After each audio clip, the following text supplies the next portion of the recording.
Hello and welcome to Celebrate Living History. This is Bev Wilkinson speaking. Today we are celebrating stories from our student interns over the years. Today we cover Lance and Billy, written by Elise Cook, a graduate from Swinburne University. Lance was a young, handsome policeman who moved to Gladstone during wartime in Australia.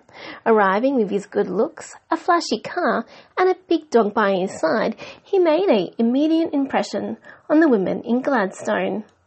However, Lance quickly decided there was only one person he was interested in, a local girl who preferred to be known as Billy. He was lovely looking, with curly, black hair, Billy begins. Everyone thought he was just terrific. He could have had any one of these girls from Gladstone, but he made up his mind that he wanted me. But I wasn't interested, not in the slightest. At least she wasn't to begin with. Lance was persistent, despite the lack of interest from Billy, and an even colder front from her parents, who had other ideas for their daughter. Lance made it his business to be around Billy as much as he could. He asked his next-door neighbour if he could board at their house, just so his chances of running into her grew.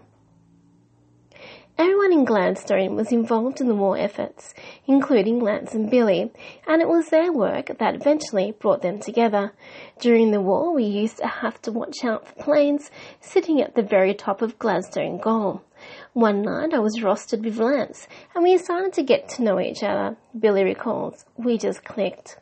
A few months later, as Billy worked her shift one night, there was a knock at the door. The boy who was about to take over my shift went to answer it. Lance was standing there with a parcel, Billy says. He wasn't allowed to come in, so he gave it to the boy who walked back and gave it to me saying, "This is from Lance Ewens." Inside was an engagement ring. In 1942, the pair were married. It was a happy marriage, but it faced many challenges.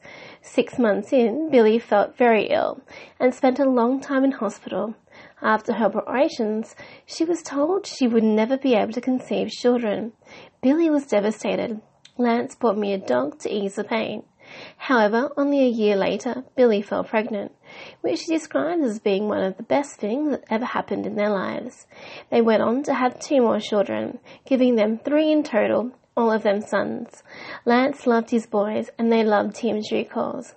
They cared for him so much when Lance was ill. Lance became very unwell after developing a stomach ulcer. Lance was a very sick man, Billy shares. That stomach ulcer developed into cancer, and he lived for 20 years with it before passing away in 1996. Now, 92 years old, Billy reflects on her life with fond memories and recalls her 54 years with Lance with affection. Because of the war, we had to grow up very quickly, but I absolutely loved dancing and going to the social balls. Lance was such a good policeman that he would come all dressed up in his uniform and he would just stand there, she laughs. He wouldn't dance. He was always taking care of the people. He was very responsible. In order to make a marriage work, you need to be considerate of each other, Bill explains. We were different types of people, but we clicked. He has a lot more sense than I did. I just wanted to have fun. I've always enjoyed my life.